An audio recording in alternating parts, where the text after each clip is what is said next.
I can lift you up. I can show you what you want to see and take you where you want to be. Hey guys, what is up? This is SymmetryHD, and in today's Cinema 4D tutorial, I'm going to be teaching you guys how to create an HDRI image in Cinema 4D. So this is pretty much going to be a 2 to 3 part series I'm going to be doing. It's going to be called Learning HDRI.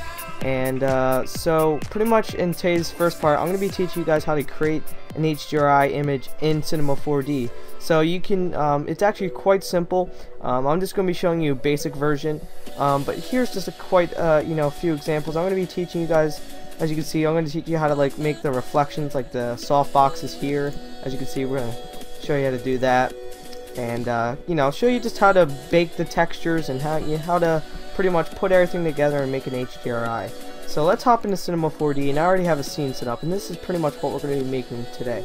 So we're just going to delete this, and what we want to do is the actual center of our HDRI needs to be a sphere, and just grab a sphere, and we're just going to keep it as that. Now what we want to do is to actually make an HDRI, what you need to do is you need to make the center fold, or the sphere for example, the most reflective point or the main focus point of our HDRI image. So to do that, we need a reflective material to absorb all the light that's being reflected off the rest of the illuminate lights in our HDRI or our scene.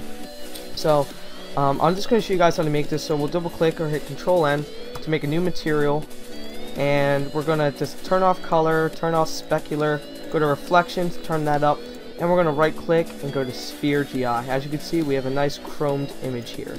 We're just going to drag that onto our sphere like so. As you can see, there we go. Now we're actually going to start making the HDRI itself. So what we're going to do is we're pretty much going to do what I did before.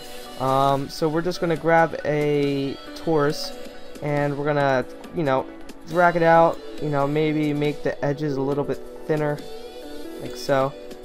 Ooh, that's a little too much. Drag it out, and then we're going to drag it out super wide like before. Let's zoom in so I can grab it right. There we go. Zoom it in. And what we're going to do is we're going to rotate it, about 45 degrees. And we're going to hit Control C, Control V to copy and paste it. And we're going to tilt the next one in another 45 degree angle, or like so, like 90 degrees. So there we go. It looks pretty good.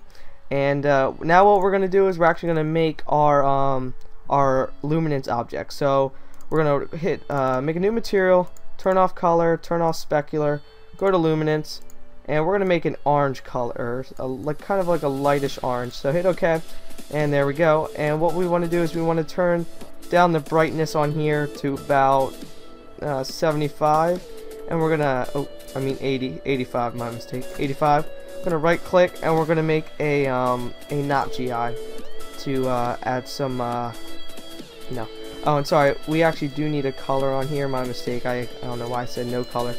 And there we go. There's our texture. So we're going to drag that onto one of our toruses like so, and then we're going to make a blue material like we have here. Going to hit Control N, make a new material, turn off specular, and we're going to make a light blue like so, and go to luminance, make another light blue, roughly like that. Now it's good. Right click and hit not GI, and there we go. We're just gonna drag this onto our other torus, and there we go. So that's pretty much the the outer centerfold of our HDRI. But now what we're gonna do, we're actually gonna start focusing on our reflections in here. We're gonna make a disc softbox type of thing. So we're gonna grab a disc, go to MoGraph, and we're going to add a cloner, drag the disc into our cloner like so. And what we want to do is we want to go to our cloner tag, go to object, go to radial, and we're going to turn the count up to 10 and put this to 150. And as we can see, it's turning sideways, so we want it to rotate. So what we need to do is we're just going to grab our rotation tool, hold shift click, and we're going to rotate it 90 degrees. We're going to drag it up above our sphere. Actually, hold on, we're going to hit shift and hold it up above our sphere. Can't talk today, I don't know why. Whoops, I can't even work. There we go. Sorry, I don't know why it wasn't working.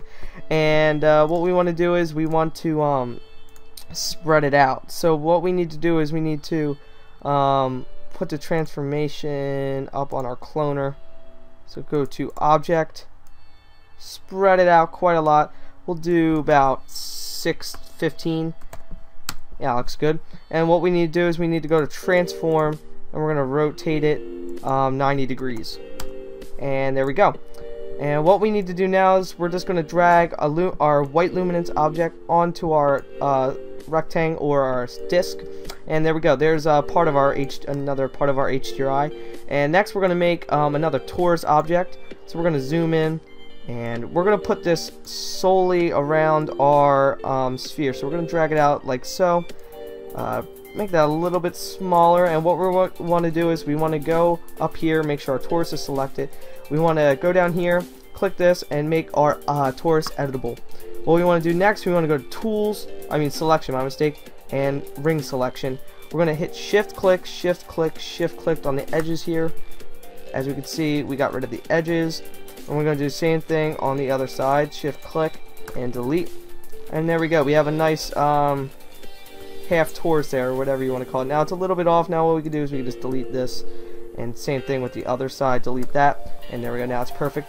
And what we can do is we can drag our blue luminance on there, hit Control C, Control V to copy and paste it. We're gonna rotate it about whoops. Oh, why is it not rotating? Oh, that's because I have not selected, my mistake. Oh, we gotta make it back to our polygon phase. So we want to rotate it about 90 degrees, and then we're going to drag our orange luminance object, and then we're going to Control C, Control V again to copy and paste it, and we're going to rotate this about 40 degrees, and we're going to drag our white luminance object on there. So as we can see, we have kind of a easy basic setup of our HDRI. We can actually add another torus here if we wanted to. Control C, Control V, and rotate it about 90 degrees. Let's see. Yeah, 90 degrees. Keep it white, and that's looking pretty good. So now what we want to do is we want to go to our sphere. And what we want to do is we want to go to click on it, hit Tags, Cinema 4D Tags, and Bake Texture. What this will do is this is what's actually going to help us create our HDRI image. So what you want to do is once we have our texture, hit Tag. We're going to change the format to where is it? Radiance HDR, which is our HDRI image file. We're going to call this Tutorial 1. We're going to save it to our desktop or wherever you want to save it. We're going to change the width to 5000 and the height to 2500. And what we want to do now is we want to go to Options, Reflection. And what this will do once we hit reflection, since we have our center sphere as our most reflective thing in our scene, what it will do is it will generate all the lights that are reflecting off our luminance objects in our scene. So what we want to do is we want to go back here and we want to hit Bake. Now since this is a very large HDRI image, this might take a little bit, especially for me since I'm using bright, vibrant colors. So I'm actually going to stop this or fast forward it. So I'll see you guys when we're done this, and I'll see you soon. So now that our material is done baking, you should come up with something like this. This is what it should look like. As you can see, it pretty much, like I said, this reflection of our sphere generated and took in the pixels or the light that refracted off itself. So as you can see, we have our little circular ball thing there. I don't really know what you call it. We have our disk here and our outer and inner blue torus here. So as you can see, it's pretty cool, and you guys can pretty much mess around with this however way you like. You know, you guys can mess around with settings, different light settings, different shaders, different softboxes. You know, pretty much it's up to your imagination. But this is the end of this tutorial. Stars